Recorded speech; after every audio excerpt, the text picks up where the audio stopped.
Ngayon, nagdaratingan na ang mga laptop na laan para sa bawat guro sa public school.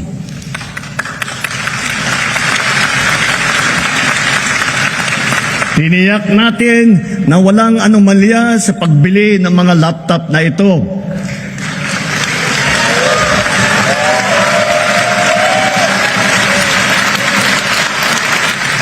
Nakahanda na ang mga high-tech at digital na mga materyales, mga smart TV, libreng Wi-Fi at libreng load sa bayanihan SIM card. Dahil dito, handa na rin ang ating mga estudyante para makasabay sa makabagong paraan ng pag-aaral sa makabagong mundo. Na ang sabi mo, laptop ay parating, isang taon na ang lumipas, bakit wala pa rin dating? Maraming pangako, paulit-ulit lang, pero sa classroom guro pa rin ang naiwang naghihintay. Words are cheap, action ang kailangan, hindi puro promise sa harap ng bayan. Kung para sa guro, bakit laging delay?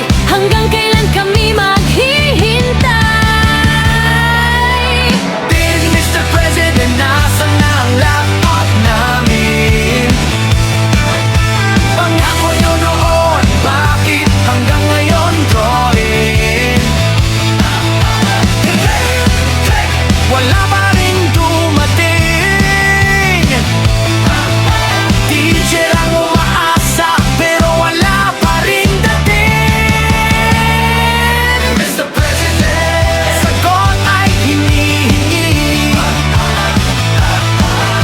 Hindi na palusot ang gusto naming marinig. Kung digital ang future, simulan nyo ngayon. Ibigay ang laptop, yan ang tamang aksyon.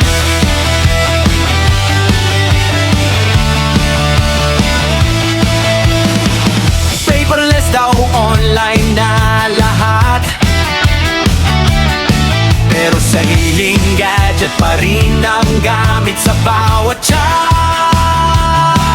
Bulsa ng guro ang laging nasasaktan, habang pangako ay paulit-ulit na lang.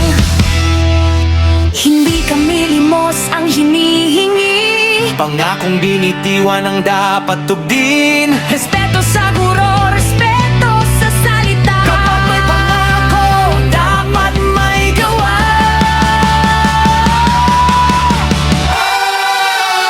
Then, Mr. President, nasaan na ang laptop namin? 1 years later, Bakit wala pa rin?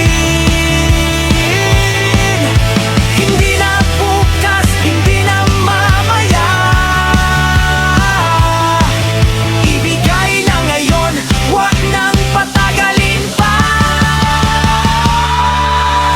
Laptop para sa guro, laptop para sa edukasyon.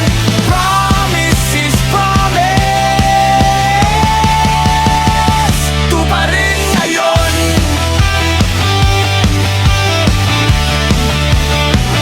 Tuparin ngayon.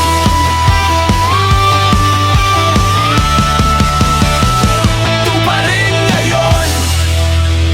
Ngayon, nagdaratingan na ang mga laptop na laan para sa bawat guro sa public school.